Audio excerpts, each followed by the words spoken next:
This week, a Chinese research vessel was spotted off the coast of Alaska and intercepted by the U.S. Coast Guard. Here's what's really going on, and why I wrote about it in my most recent column in Forbes. China has been engaging in maritime data collection all over the world on an unprecedented scale, and it's using civilian research vessels to do it. The data collection, though, may have military purposes.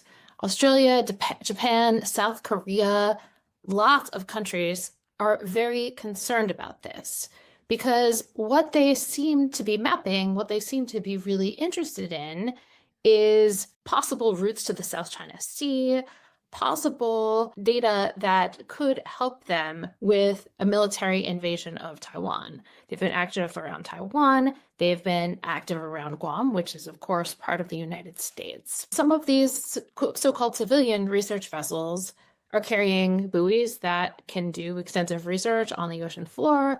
They're carrying manned submersibles, meaning tiny manned submarines, and other equipment that doesn't seem like it's used for civilian purposes.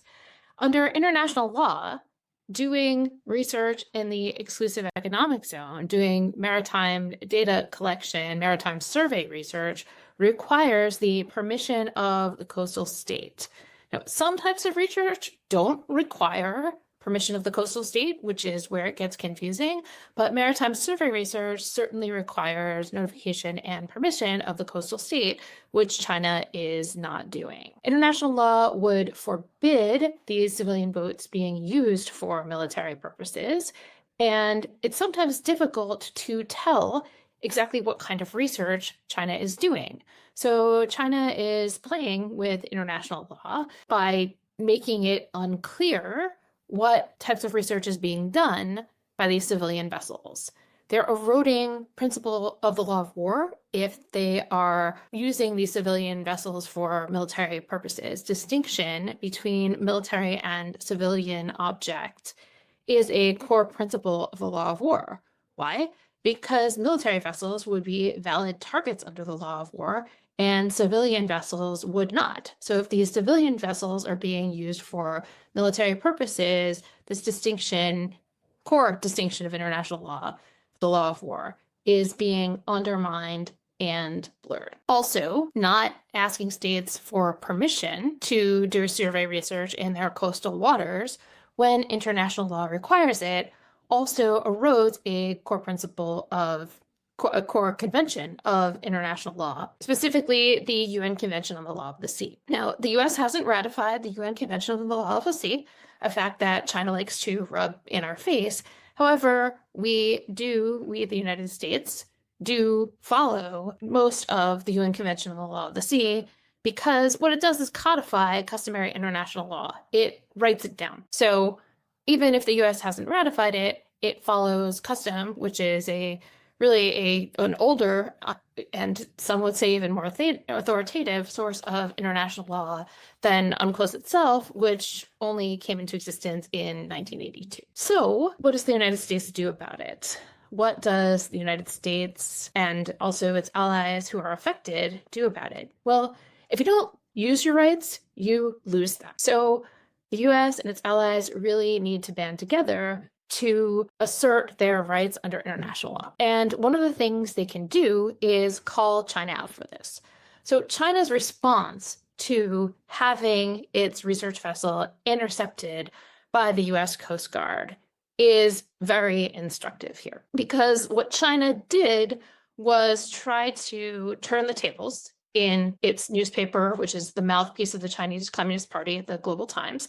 They tried to turn the tables and say that the US was the one acting illegally in this situation because the US made an extended continental shelf claim, which means that it claimed areas of the ocean as its own waters. In short, that's not quite what it means, but for these purposes, I'm gonna say that. And they made that claim really in a way that is deeply rooted in international law. It is contested by Russia, of course, China's no partnership ally, and no limits ally, and also Canada, which is very much a US ally. And I'm sure that the US and Canada will work this out in a peaceful way. But China went in there and said, well, the US is making an illegal claim under international law by claiming this extended continental shelf. And the Global Times said the US is being a hypocrite and painting China as an aggressor when its actions are illegal. So what does this tell us? This tells us that China doesn't like being accused of violating international law. And that's really interesting because China violates international law all the time, but it really doesn't like it when the US calls them out for it. Why? Because it undermines their legitimacy as an actor on the global stage, and it undermines their legitimacy before their own people. After all, if you think your government is acting illegally all the time, you as a citizen generally don't like it. A lot of people say, so what? Why does that matter? China's not a democracy. They're not going to be voted out of power. The Chinese Communist Party isn't going to be voted out of power anytime soon. It matters in democracies. It matters in autocracies too, because autocracies still depend on their people for the legitimacy of their rule. It still matters for China's status in the international community, its ability to lead in organizations like the new AI organization that it just announced.